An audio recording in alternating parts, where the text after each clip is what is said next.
Right Honorable Raila Amolo ODINGA, our patron of the Luos, and the governors who are present, the ministers, and all protocols observed. I'm not very good at protocols. Now, mine is very brief, and it is very, very simple.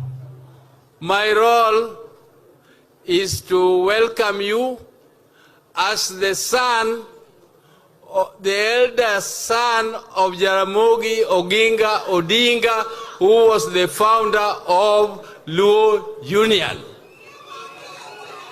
Luo Union, I just want to tell you briefly that my father, Jaramogi Oginga Odinga, who is a son of this soil where you are this morning, Jaramogi was very passionate about Luo unity. Jaramogi wanted Luos not only to be united for purposes of culture, for cultural purposes, but Jaramogi wanted Luos to be united in doing business. He wanted Luos to be united in establishing insurance companies. They wanted Luos to be united in establishing a banking system. He wanted Luos to be united for the purposes of preserving their culture. And in 1953, he left all the businesses he was doing and went around East Africa. That time, his vision was to unite Luos in East Africa. And East Africa at that time was Uganda, Kenya, and Tanganyika. Zanzibar had not united with Tanganyika, so Tanganyika was separate. And I recall when my brother Raila was still young, Jaramogi took him around Uganda. They went to all corners of Uganda in a car, driving to talk to the Luos who are there and lecturing, trying to establish branches and establish them as institutions of the Luo culture. When Raila came back, I was very jealous. I was so jealous, I said, how can Raila go and now be telling us almost he recorded those things in his head as if it was a tape recorder. And he was telling us where he went to Gulu, he went to where, all those places. And I was telling my dad, why did you not go with me? So my dad took me to Tanganyika. We went to Mara region to witness what was happening and also to talk to the Luos and establish branches there. And Jaramogi did just that.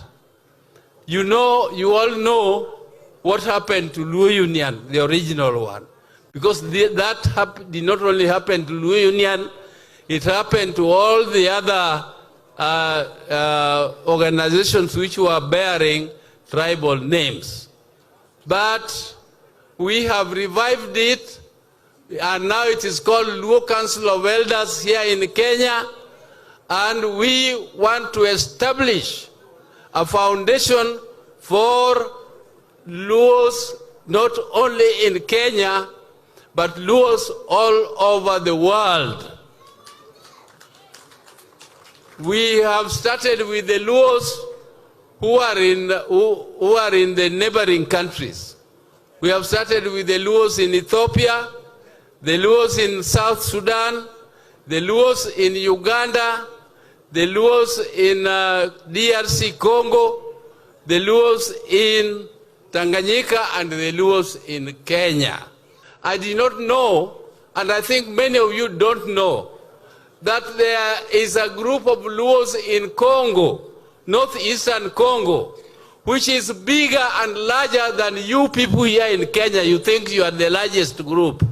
I'm telling you, the Luos there are more than 4 million strong there in DRC Congo. And we want to unite not just for cultural purposes, those dreams which Jaramogi had of uniting Luos for progress which includes business. And he started Luo Thrift and Trading Corporation. What killed those things was politics. Politics in Kenya. But politics has evolved and has changed. And we are in a position to now do what we could not do, what could not be done earlier. And those things I am very confident as I celebrated my 81st birthday in October here the other day. But I still believe that I will live to see this unity of the Luos. I am very, very pleased to be with you this morning at Migwena.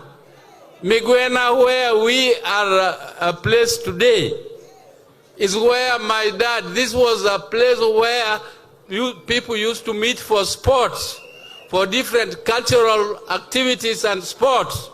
And this is where Jaramogi admired my mother and married her. So this is a ground which is very, very close to our hearts. I'm very passionate when I stand on this ground called Migwena. And I was not supposed to speak. I was only supposed to make a welcoming remark, even though the county boss, Jim Orengo, will give you the welcome for the county.